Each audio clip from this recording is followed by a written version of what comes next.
ماہ محرم کے آغاز میں اب کچھ ہی دن باقی ہے اور اس سلسلے میں ایم آئی ایم نے ایک اجلاس طلب کیا ہے جس میں تمام انجمن کے صدور، متولی اور این جی اوز کو بھی بلایا گیا ہے۔ ان تمام لوگوں سے جاننے کی کوشش کی گئی ہے کہ کیا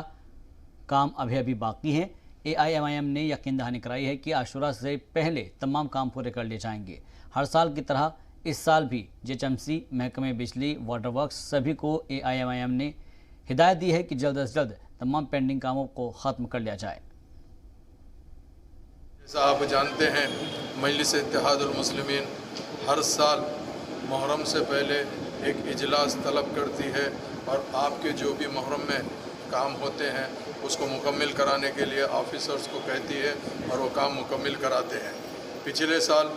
کووڈ-19 کی طرف سے یہ چیزیں نہیں ہو سکی تھی، مگر اب کے الحمدللہ اللہ کا کرم ہے، سیکنڈ ویو آنے کے بعد بھی اب جو لاک ڈاؤن ختم ہونے پر تمام فیسٹیول، جیسا آپ جانتے ہیں کچھ دن پہلے بقرعید فیسٹیول بھی ہوا، اس میں مجلس اتحاد المسلمین کی نمائندگی پہ صاف صفائی کا بہترین انتظام تھا۔ اس صاف صفائی کے اندر بقرعید کے اندر ایڈیشنل وہیکل 8 دن کے لیے لیا گیا تھا ہر ڈویژنز میں، اور اس کے بعد ساتھ کے ساتھ یہ صاف ہوئی ہے۔ اب جیسا آپ جانتے ہیں کہ محرم جو آ رہا ہے بے شک ایک ہمارے لیے ایک بہت بڑا مہینہ کہلاتا ہے، جس میں مجلس اتحاد المسلمین نقیب ملت بیرسٹر اسد الدین اویسی صاحب کی صدارت میں اور حبیب ملت جناب اکبر الدین اویسی صاحب کی قیادت کے اندر ہمیشہ یہ کام کو آگے بڑھ کے کوشش کر کے انجام دیتی ہے۔ محرم میں لائٹ کا بڑا مسئلہ ہوتا صاحب، لائٹس تھوڑے کم لگائے جاتے ہیں تو ہر عاشور خانے کے متولی لائٹ کے لیے بولتے ہیں، تو میں زونل کمشنر صاحب کے ذریعے آپ تمام سے میں گزارش کر رہا ہوں کہ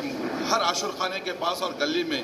وہاں پر لائٹ اور جہاں سبیل لگتی وہاں لائٹ کا انتظام کریے۔ اور ایک تجویز یہ ہے کہ صاحب زونل کمشنر صاحب کی